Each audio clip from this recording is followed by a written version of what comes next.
Excellent. Feel free to put your camera on. Definitely some familiar faces here. Hey, everyone. Lovely. Excellent. Hi, Christian, Gregory, Daryl, lovely. Olivia, John, Tim, lovely to see you here as well. Fantastic. Hi, everyone, and lovely to have you here for this Lunch and Learn session. My name is Alison Bird. I am a program manager here at Climate Salad, and I'm very grateful to be with you today. I'd like to begin by acknowledging the traditional owners of the land on which we meet today, which of course will be different for all of us. For me, that's the Minjungle people of the Bundjalung Nation, and I'd like to pay my respects to elders past and present and extend that respect to any Aboriginal and Torres Strait Islander people joining us today. If you haven't already, please share your name in the chat as well as your business and where you're tuning in from today. Today's session is with a familiar friendly face, and I'm thrilled to welcome Charlotte Connell back to the Lunch and Learn arena, as well as being the inaugural lifetime member of the Climate Salad community. Charlotte is now the Climate Tech Ambassador at Greenhouse, and a warm welcome as well to Harry Steer, who's the Content and Community Lead at Greenhouse. Charlotte and Harry are going to be taking us through the HolonIQ Australia and New Zealand Climate Tech 100 and the HolonIQ Global 1000 lists, what they are, why they're important, and a little bit about the application process as well. And this is going to be an Ask Me Anything session, so do pop any questions you have in the chat as we go, and we'll make sure that those get answered throughout. So Charlotte and Harry, I'll pass it over to you. And I can see we've got Mark joining us as well. Welcome, Mark. He's also from Greenhouse, the Chief Collaboration Officer there. So welcome, really pleased to have you all here today. Awesome. Thank you so much, Alison. Thanks for the warm intro as well. It's cool to see some familiar faces, some new faces around too. So stoked to be here and to dive into this. And it's a really cool opportunity for climate tech all throughout Australia and New Zealand as well, to be on the global stage potentially. So we're really keen. I might actually just kick off. I've got a quick deck, so I'm just going to share my screen with that one there. Bear with me if there is a bit of the whole like starting the presentation rigmarole. Okay, hopefully we can all see just the deck and nothing of the back end, which is great. So yeah, firstly, I guess just to set the scene, and I don't want to talk the entire time. We've got Charlotte and Mark here as well, who know just as much, if not more than I do.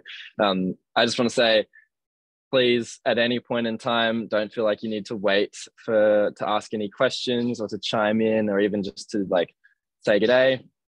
This is an open forum. It's a discussion. We're all about collaboration. So please, let's make this a conversation and not a lecture, because I don't like giving lectures, and I know that I don't like sitting through them either, so that'd be awesome. But yeah, I just want to say a quick good day from Greenhouse, and I might just kick off with a little bit of a dive into like what actually is Greenhouse, what is Greenhouse Challenge, and Mark and Charlotte, please also like jump in the deep end and help me out here too. So Greenhouse, for those of you who haven't already heard of us, I'm sure a lot of you have because it's been out there for a while now. We're a climate action ecosystem. We're all about collaboration, connecting climate tech innovators to investors, academia, corporate partners, government, really trying to bridge the gap, just like Climate Salad is, across the board, to make sure that climate technology and climate action is something that becomes accessible and something that can become actionable all throughout, not just the Australia and New Zealand ecosystem, but the real global ecosystem as well,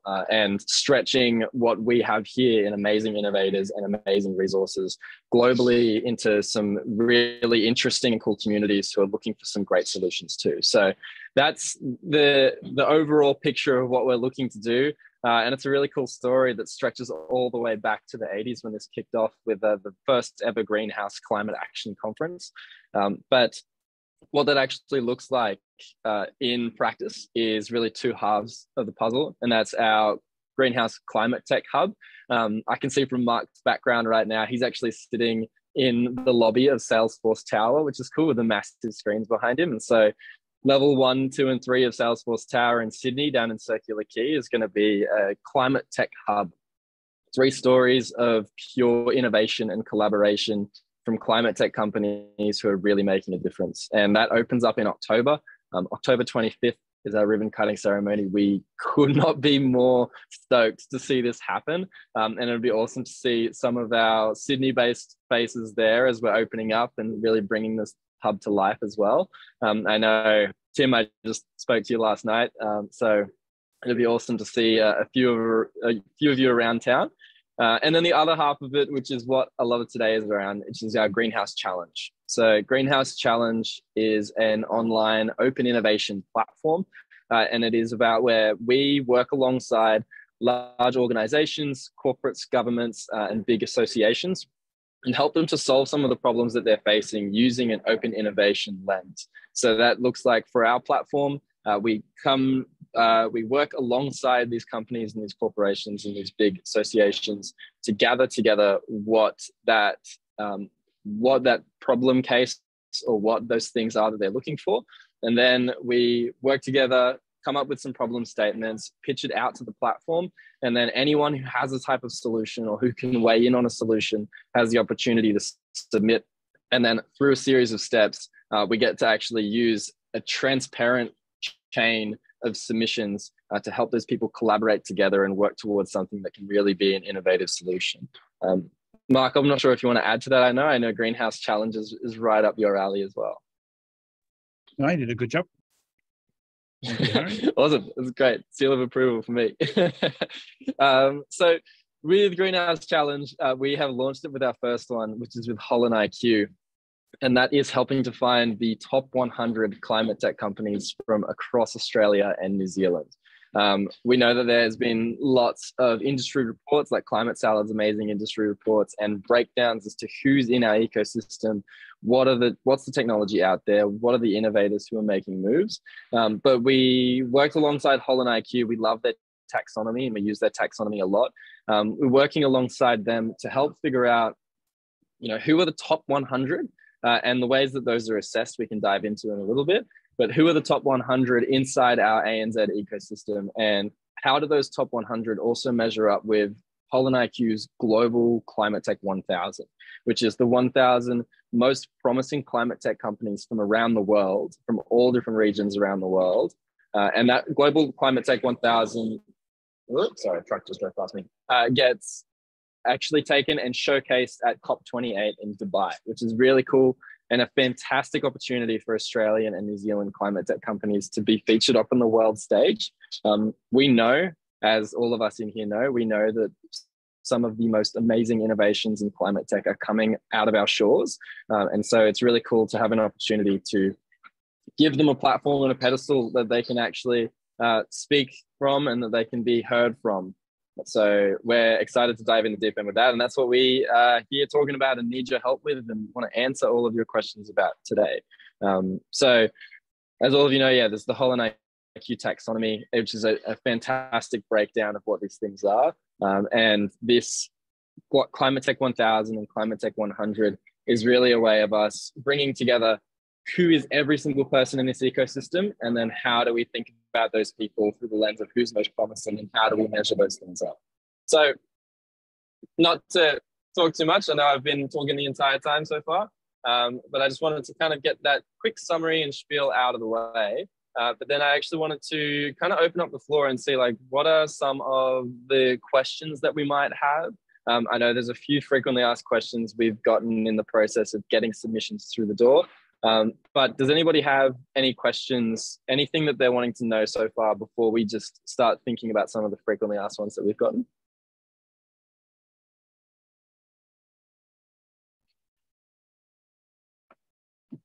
Always a good sign when everyone's like about those Harry, questions. I'll kick off with a question. There's probably a little bit of survey fatigue out there at the moment. Obviously, the industry report, the startup muster survey, there's a number of other things going on. How easy or onerous is this application process? Great question. And Mark, I also might want you to jump in here because this is something that's right up your wheelhouse too. So Tim, it's something that should take less than an hour to complete. It's literally, I think, was it 7 questions, and upload a pitch deck and give a link to a video that you might already have. It's definitely not an arduous process. The HolonIQ system itself has a lot of information about most of the companies that are going to be applying anyway. So we already have a lot of data on it, but there's just some questions that we might not have access to, like, you know, revenue growth, how much investment have you had, what do you see the attractiveness of your product, how is it going to scale? There's some questions there that wouldn't be easily gathered from just what the HolonIQ would normally do in terms of their search that we'd love to ask. And all of that information is private. And I suppose the difference between this and some of the other ones, and you're right, I mean, there's a lot out there, is the global nature of this, and the fact that this is going to feed into the Global 1000, which is going to be presented at COP and going to be handed out in a beautiful, glitzy, produced material to some of the biggest investors in the world, government agencies around the world, sovereign funds. So I think there's a lot of prestige around being part of the Global 1000 with HolonIQ, which hopefully makes us just a little bit different to some of the other things that we've seen in the market. But no, we're very conscious of the survey fatigue, so we tried to make this as streamlined and as simple as possible. Hear you loud on the survey fatigue there, Tim. So I have a question that comes up. I haven't even done a survey and I have fatigue. I've just heard. I've got you know, knowledge about survey fatigue. I know, similar. I can send you a survey about survey fatigue if you want, Tim. You can. On a scale of 1 to 10, I have put in the chat just the landing page of the survey to submit as well. And Olivia, who is the maestro of surveys, would know this as well. So a question that does come up, and I've had from a few founders, was, do I need to do 2 separate submissions for the Climate Tech Global 1000 and the Climate Tech ANZ 100? You want me to answer that? Yeah, and the answer is no. You just apply to the Australia New Zealand Climate Tech 100, and you're automatically kind of in the running for the Global 1000. So one of the things that HolonIQ does is, obviously, in all these different regions around the world, whether it be the Europe 250, the North American 250, 350, the Southeast Asian 100, they're all kind of feeders into the Global 1000 itself. So yeah, just one application kind of gets you in.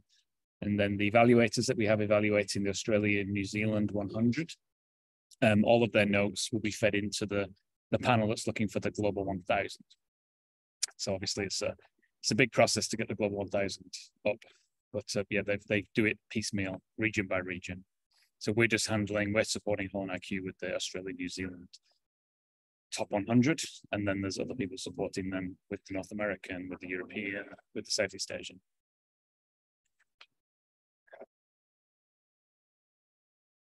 If I can unmute. I also have, I can see on the line, we also have some amazing mentors. So this Climate Tech 100 top promising companies across Australia, New Zealand, and 1,000 across the globe. So for climate tech companies to submit to be part of that, but there's also twofold application here for potential evaluators who are subject matter experts. What is the time commitment, and what are exactly are HolonIQ and Green Challenge Greenhouse looking for evaluators? Thank you, Charlotte. So we're anticipating there'll be about 300 submissions to this to try and find the top 100. Each of those individual submissions has 3 subject matter experts go through it. So we're trying to reduce the amount of bias that we have. And then for the main evaluation commitment that we have, we basically say up to 4 hours max for the evaluators. So we're also recruiting government officials, members of our corporate community, other subject matter experts. We helped run the Australian technology competition last year. We had 200 mentors and judges involved in the Australian technology competition, so we're reaching out to them as well, just so we can make sure that we get at least 3 evaluations done of each submission. The evaluation itself is pretty quick. You read through the material that's been provided. There's 5 elements of the rubric. You score the rubric in a scoring system of 1 through 5, and then there's a chance to add, put in some qualitative assessments as well.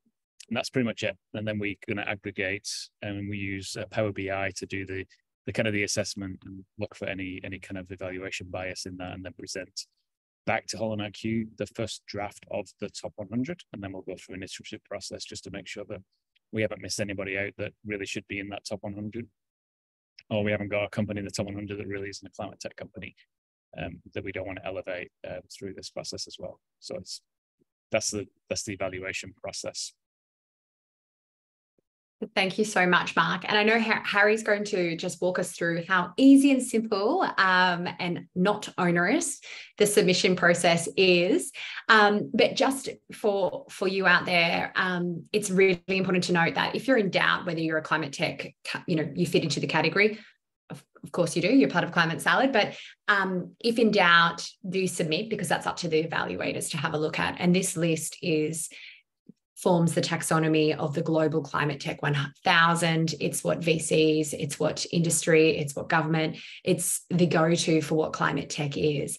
Every time I'm asked that question, what is climate tech? I open up HolonIQ and go, this is what climate tech is. So it's really important to be part of that list to really legitimize what you do and to platform yourself and elevate your company.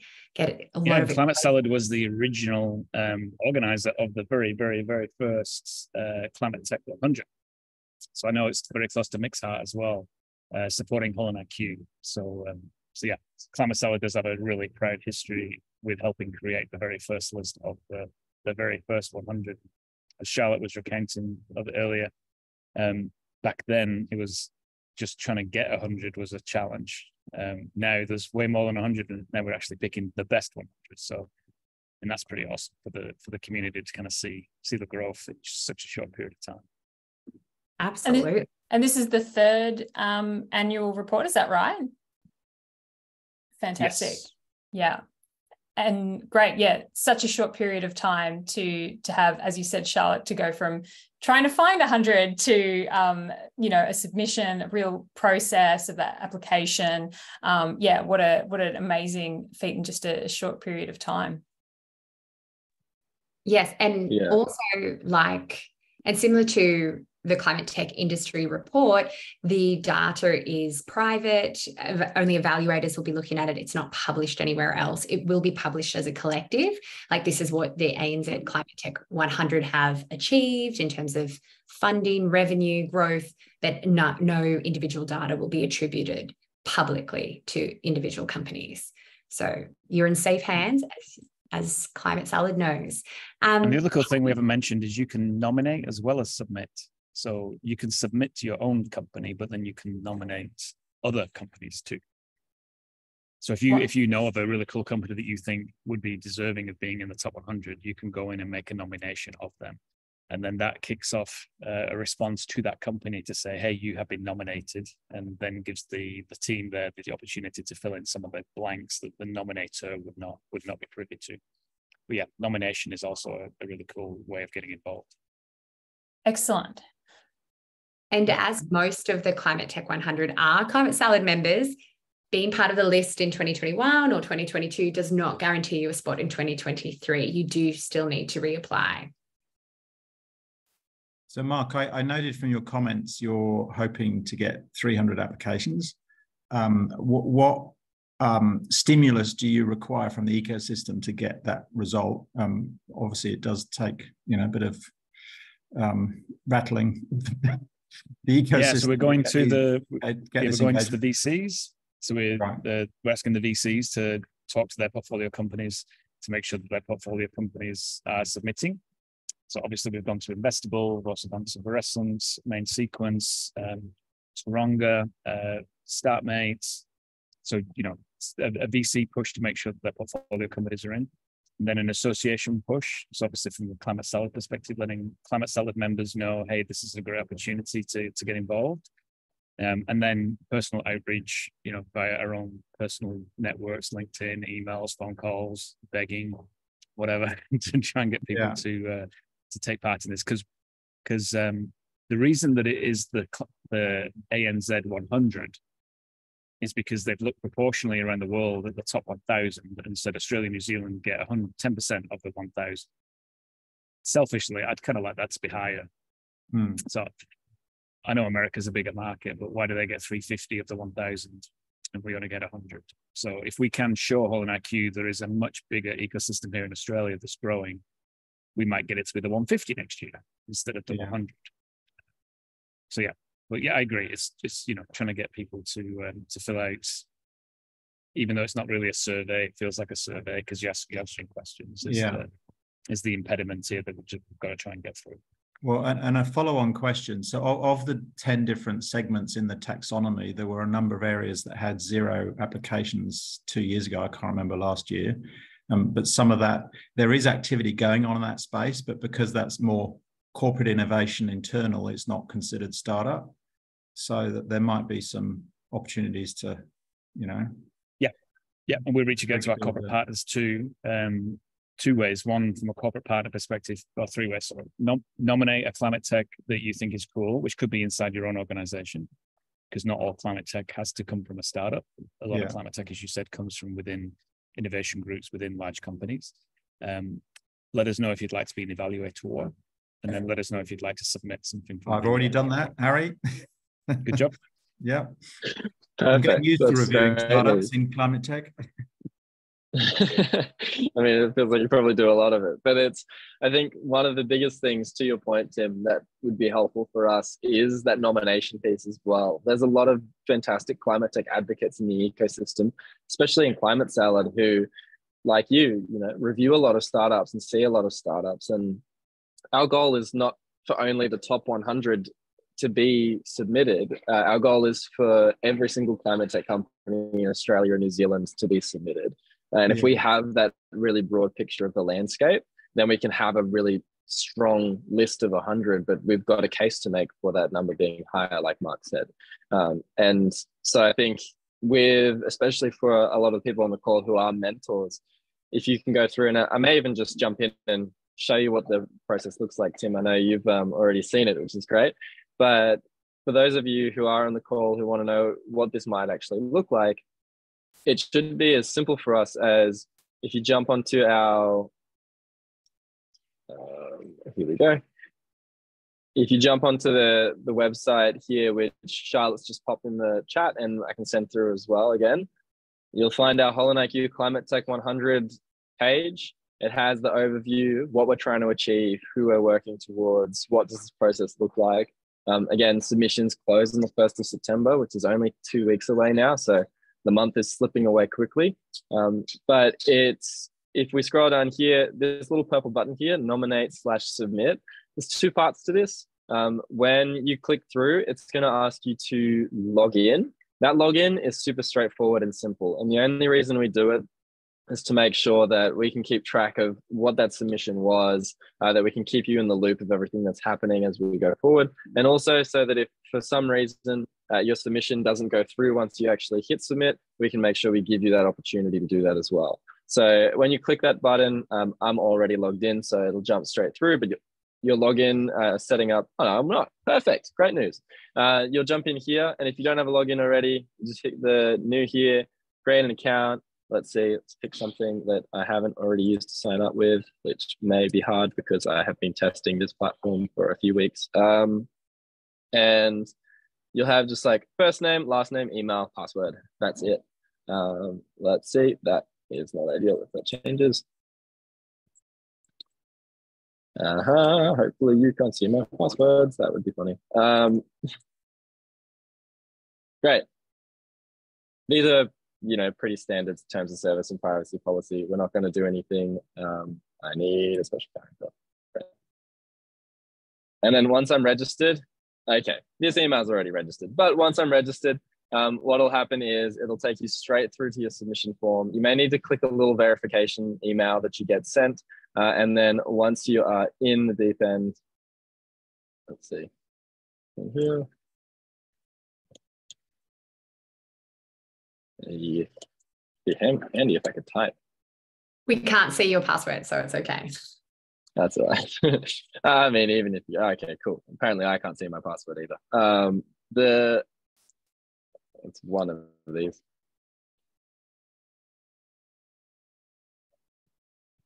Okay, that looks like that was the right one. Great news. No, let's not update it because that's a different one. So then once you're here, you'll see submit your entry, and it's just name, email, what's the role that you have, founder, employee, customer, investor. This is to help us get a good picture of who are the people that are interacting. How can we make sure that the information you're getting is also valuable to you? And once you fill all this out here, this is probably the most important field as far as determining how this form works. So if you're submitting your own company, if you're a founder or an operator at a climate tech company, and you're submitting your own one, you have all the information that you need to do so.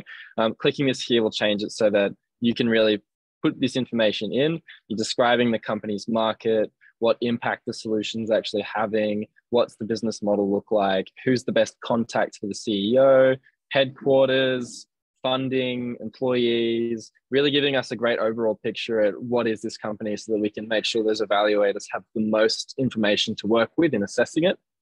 And then some things as well, like, you know, a 2 to 3 minute pitch of your pitch of your company as a video. If you have it, this is not required, but if you do have one, it's super helpful for us and for the evaluators. And any relevant things, pitch decks, explainers, anything that can be shared. If you are someone who's nominating another company, we don't expect you to have all of this information for a company that's not your own. And nominating is really handy for us as far as having these companies inside the list that we can then reach out to, and we can ask them to fill out this information themselves. So this changes it so that all you really need to put in is who is the company, what's their website, what are they best described as, and do you have an email of someone there? And then we'll take it and run with it and reach out to them to get them to fill out all of the detailed stuff there as well. So for those of you who are mentors who may not have access to pitch decks and the like for all of the companies that you can think of, this nomination here is a perfect sweet spot of you being able to just kind of get the ball rolling, and then we can take it and make sure it starts rolling downhill instead of up. Just taking a quick look at that there. Is there anyone who has any questions around that or anything that seems a bit unclear? It doesn't look too arduous, Harry. It looks like it's not going to take too long. But I think it's really important to highlight that it's really an opportunity, isn't it? Because, you know, not just for sharing what your company does as a climate tech company, but also, you know, representing Australian climate tech companies, Australian, New Zealand climate tech companies. And then, of course, if it's going to be taken to COP28, there's a real opportunity there to spend that time either nominating your own company or nominating another company. So yeah, really important to highlight that opportunity that's here. 100%. And, you know, I think me only as well, I'm only new to the climate tech ecosystem. I would say I've had one foot in, one foot out for the last probably 2 years. And then only really in the last 4 to 5 months have I actually kind of stepped fully into the deep end of it. But already I feel a great deal of pride for what we're working towards and the energy that I feel from the founders and the people that I meet who are in this ecosystem. And I want to make sure that that's represented. So, you know, your help in doing so, in getting those names and getting those companies in, means a lot to me. I know it means a lot to our whole team, but I think it means a lot to us as an ecosystem as well. Yeah, absolutely. Couldn't agree with you more. We noticed that you mentioned that the applications close on the 1st of September. So you're right, it's not too long to go. It's only a couple of weeks away. So we've got to get that in quickly. And I know that Charlotte's already put some links there to the application, and we'll share that as well. What's the sort of timeline after that? Like, what's the process for that review? When will we hear who's in and what the next steps are? I can take that. We're going to be announcing the top 100 at the ribbon cutting for the Climate Tech Hub on the 25th of October. Okay. So the evaluations themselves will only last for 4 weeks. So we'll know by the end of September who's in the top 100, but the public announcement will be during the ribbon cutting ceremony for the Climate Tech Hub with the Lord Mayor and a lot of dignitaries and VCs and a whole heap of other people that will be joining us for that grand opening of the Climate Tech Hub. So yeah, it should be a nice way to celebrate being listed in the top 100. And obviously we'll be tapping on the shoulder any companies that we know are in the top 100 that happen to be in Sydney to make sure that they come along. Fantastic. Yeah, I love that. Real celebration. Absolutely. Excellent. Were there any other questions coming through? Anything else, Harry, Mark, Charlotte, that you wanted to make sure that we add? I think, if any questions do pop up, don't be a stranger. I like to think I'm pretty easy to reach. So definitely, I can make sure that I can leave any of my contact details around. I'm super easy to spot. I've got bright red hair wherever I go. So if you see a photo of me out and about, don't hesitate to message any questions, any statements, or even just catch up for a coffee. And yeah, go the Matildas. Sorry to Mark and our other questions online. Go the Matildas. I mean, Mark's in a great position, as you said, Mark. Like, no matter what happens, you'll have a team in the final. Yeah. But go to Matildas. Please, if you're in doubt, as Alison said, this is an amazing opportunity. Please do apply and put yourself forward. Amazing opportunity as an evaluator, incredible opportunity as a climate tech company to be recognised and be part of this prestigious list of the top 100. So I know that, and Mick knows, Olivia, everyone knows that as soon as you put out a list of something, people are like, why am I not a part of it? Don't miss out. Don't be that person who didn't apply. And Olivia knows this all too well with the climate tech report. It's like, how come my logo's not there? Because you didn't fill out the survey, the applications. So please, it only takes a few minutes. You can do it on the bus home, on the electric tram ride across the city, wherever you may be. You can do it, do the halftime of the game tonight. I was going to say halftime, and you're chewing your nails during the penalty shootout, or celebrating the win afterwards. Fantastic. And we'll also circulate an FAQ for you as well, for founders and mentors to have a little look at. Perfect. So we've got the links there. We'll share that with the Climate Salad community, as well as those connection points, so they can catch up with you, Harry, if they've got any questions on the process. And yeah, looking forward to seeing lots of our Australian, New Zealand climate tech companies in the HolonIQ list for this year, and the HolonIQ Global 1000 as well. Wonderful. Awesome. Thank you. Appreciate it. So much. Thank you. Awesome. Thanks for joining. Thanks.